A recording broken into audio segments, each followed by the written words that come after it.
Ma'am இந்த ப்ராடக்ட்டோட speciality என்ன? அதாவது என்னென்ன இன்கிரீடியன்ட்ஸ் போட்டிருக்கீங்கன்னு தெரிஞ்சுக்கலாமா? இப்போ அந்த ஆயிலோட ஸ்பெஷாலிட்டியை முதல்ல நான் சொல்லிடுறேம்மா. என்ன ஸ்பெஷாலிட்டி அப்படின்னாக்கா, இதோட ப்ரிப்பரேஷன் மெயினாக சோலார் பேஸ்டு ப்ரிப்பரேஷன். அதுதான் யுனிக்னஸ் ஆஃப் சிட்டு ஹேர் ஆயில். அது தவிர இன்னொரு ஸ்பெஷாலிட்டி என்னன்னாக்கா, இந்த சோலார் பேஸ்டு இருக்கிறதுனால இதில் வந்து இந்த oil is full of vitamin D அதில் இருக்குது. ஸோ இந்த டி இருக்கிற ஒரு ஆயிலை நம்ம கொடுக்குறோம் அப்படிங்கிறது ஒரு ஸ்பெஷாலிட்டி. அதுக்கும் மேலே ஸ்பெஷாலிட்டி அப்படின்னு பார்த்தீங்கன்னாக்கா, இதில் 20க்கும் மேலே மூலிகைகள் போட்டிருக்கோம். அதாவது என்ன மாதிரி மூலிகைனா, ஒவ்வொன்றுத்துக்கும் ஒவ்வொரு கிளினிக்கல் ப்ராப்பர்ட்டி இருக்கும்.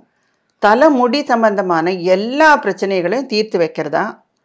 அது மட்டும் இல்லாமல் முடி பிரச்சனை அப்படின்னு வரும்போதே எல்லாருக்கும் அந்த கருகருன்னு இருக்கணுங்கிறது ஒரு ஆசை இருக்கும் இல்லையா?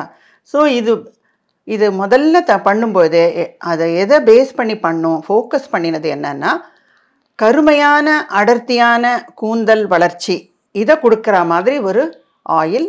அதுவும் வந்து இயற்கையாகவே ஒரு ஃபயரில் வச்சு கொதிக்க வைக்கிறது இந்த மாதிரிலாம் இல்லாமல் பண்ணணும்னு நினச்சிட்டு பண்ணின ஒரு ஆயில் தான் இது.